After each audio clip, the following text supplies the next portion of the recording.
माता रमाबाई कंडे पात कर दूसरों के घर पर कंडे पातती थी और उससे रुपया इकट्ठा करते थे। उस रुपये को इकट्ठा कर करके कोलंबिया यूनिवर्सिटी बाबा साहब अम्बेडकर के पास भेजती थी ताकि वो 2-4 पैसे के रुपए की जो अपना खाना पीना कर सके। बाबा साहब अम्बेडकर की जो संघर्ष है उनको हमारे समाज के लोग भूल गए।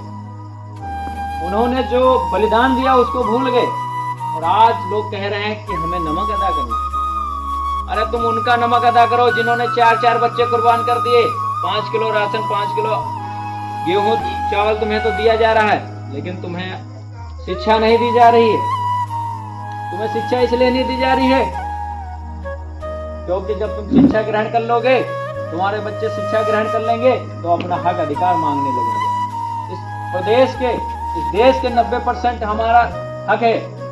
यह सरकार जातिगत जनगणना नहीं करना चाहती क्योंकि उसे पता है कि हम जातिगत जनगणना करा दिए यहाँ के जो लोग हैं वो अपनी संख्या जान जाएंगे कि हमारी संख्या कितनी है।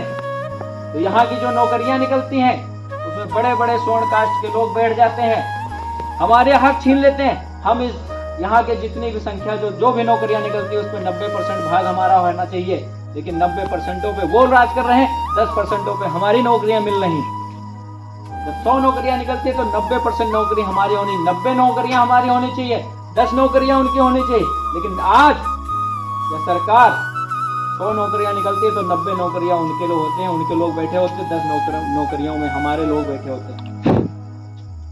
यह सरकार इसलिए जातिगत जनगणना नहीं करानी चाहती है क्योंकि भाई ओबीसी समाज 55% है, जो 55% है उसकी संख्या ज्यादा है। ओबीसी समाज जान जाएगा कि मेरी इतनी संख्या है, हमें इतना भाग देना चाहिए, तो लोग अपनी मांग करने लगेंगे। इसलिए यह सरकार हम लोगों के साथ इतना बड़ा गेम खेल रही है, हमारे समाज के लोग जान नहीं रहे। इसी के साथ मैं एक पंक्ति बोलूंगा कि मोहब्बत कौन करता है, सियासत कौन करता है। कि मोहब्बत कौन करता है, सियासत कौन करता है। हमें मालूम है हमारी हिफाजत कौन करता है और हम ही ने लाज रखी है बुजुर्गों की यहाँ, वरना सभी टुकड़ों पे पड़ते हैं, बगावत कौन करता है।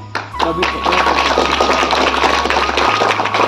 मेरे बहुजन समाज के लोग अभी जग जाओ, अभी समय है।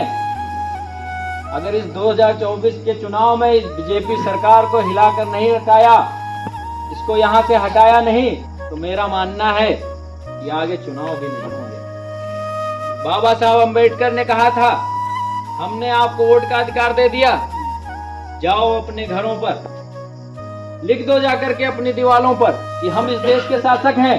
लेकिन मेरे बहुजन समाज के लोग क्या लिखते हैं? अभी किसी के दरवाजे पे जाओगे तो पहले लिखा होगा शुभ लाभ, क्योंकि वो जानते ही नहीं है, वो पाखंड में घुसा हुआ है। जय माता दी। इन सब चीजों का आविष्कार कर रहे हैं। जो बाबा साहब अम्बेडकर ने कहा था हम इस देश के शासक लिख दोगे ना, उस दिन जो मनवादी विचारधारा के लोग अगर तुम्हारे घर के द्वार से निकलते हैं वो पक्का जान जाएंगे ये पक्का अम्बेडकरवादी, अम्बेडकर विचारधारा को मानने वाला व्यक्ति है। क्योंकि उन्हें पता है जब तुम्हारे घर के पड़ोस से जब निकलता है, तुम्हारे द्वार के पास से निकलता है, अगर तुम्हारे दरवाजे पे लिखा होता है जय माता दी शुभ लाभ, तो जान जाता है ये मेरे गुलाम है, ये मेरे गुलाम है, ये मेरी विचारधारा को मानने वाले लोग, ये अम्बेडकर विचारधारा को मानने वाले लोग नहीं। तो हमें इस बात को समझना होगा और जानना होगा कि बाबा साहब अम्बेडकर ने हमारे लिए क्या क्या किया था, क्या क्या कुर्बानियां दी। इसी के साथ एक पंक्ति बोलूंगा जो भगत सिंह ने कहा था कि सरफरोशी की तमन्ना अब हमारे दिल में है, सरफरोशी की तमन्ना अब हमारे दिल में है, और देखना है जोर कितना बाजुए कातिल में है, और वक्त आने पे बता देंगे ये तुझे आसमां, अभी से हम क्या बताएं क्या हमारे, अभी से हम क्या बताएं क्या हमारे दिल में है। और इसी के साथ मैं अपनी वाणी को विराम देता हूँ। जय भीम, जय भीम आर्मी, जय भारत, जय संविधान, जय